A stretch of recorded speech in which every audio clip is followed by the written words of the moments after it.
গত ২ বছরে আমার ৩টে বড় দুর্ঘটনা হয়েছে। একবার ট্রাক উল্টেছে, একবার আগুন লেগেছে, আরেকবার নদীতে পড়তে বেঁচে গেছি। প্রতিবারই অলৌকিকভাবে বেঁচে গেছি। গ্রামের মানুষ বলছে আমার উপর মৃত্যু তাড়া করছে। আমার স্ত্রী ভয়ে আধমরা। আমি কি ট্রাক চালানো ছেড়ে দেব? এটা কি কারো তন্ত্রের কাজ? 3টে দুর্ঘটনা এবং 3বারই বেঁচে ফিরেছেন। জানেন এর মানে কি? এর মানে মৃত্যু আপনাকে তাড়া করছে না। এর মানে হলো মৃত্যু আপনার কাছে 3বার এসে ফিরে গেছে। কারণ আপনার সময় এখনো শেষ হয়নি।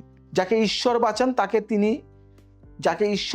তাকে তিনি কারণে বাঁচান। আপনার বেঁচে থাকার পেছনে একটা উদ্দেশ্য আছে, সেটা কি সেটা জানা দরকার।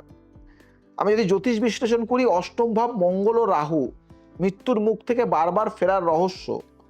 আপনার অষ্টম ভাবে মঙ্গল ও রাহু একসাথে হয়তো আছে। অষ্টম ভাব হলো মৃত্যু, দুর্ঘটনা এবং আকস্মিক বিপদের ঘর। মঙ্গল আগুন ও দুর্ঘটনার গ্রহ, রাহু আকস্মিকতার গ্রহ। এই দুইয়ের সম্বন্ধে বারবার দুর্ঘটনা স্বাভাবিক। কিন্তু একটা রহস্যের কথা বলি, অষ্টম ভাবে মঙ্গল থাকলে দুর্ঘটনা হয়, কিন্তু একই সাথে এই অবস্থান মানুষকে দীর্ঘ আয়ু দেয়। কারণ যে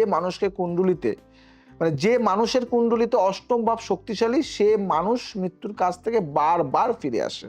আপনি তার জীবন্ত প্রমাণ। লগ্নে শুভ গ্রহের অবস্থান, ঈশ্বরের হাত আপনার মাথায়। আপনার লগ্নে বৃহস্পতির দৃষ্টি আছে, তিনি আপনাকে রক্ষা করছেন। তিনটা দুর্ঘটনার আপনি বেঁচেছেন। এটা কোনো কাকতালীয় ঘটনা নয়, এটা বৃহস্পতির ছত্র ছায়া। কারো তন্ত্রের কাজ কি সত্যি কথা? তন্ত্রের প্রশ্নে সরাসরি বলছি, আপনার কুণ্ডলী দেখে মনে হচ্ছে এটা তন্ত্রের প্রভাব নয়, এটা গ্রহের প্রভাব। কিন্তু গ্রহ দুর্বল থাকলে তন্ত্রের প্রভাব সহজে আসে। তাই গ্রহ শক্তিশালী করলে তন্ত্র হোক বা না হোক বিপদ কমবে।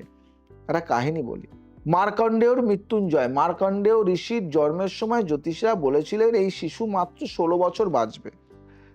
পিতামাতা শোকে ভেঙে পড়লেন, কিন্তু মার্কণ্ডেয় ছোট থেকেই শিবের ভক্ত ছিলেন। প্রতিদিন শিবলিঙ্গের সামনে বসে পুজো করতেন।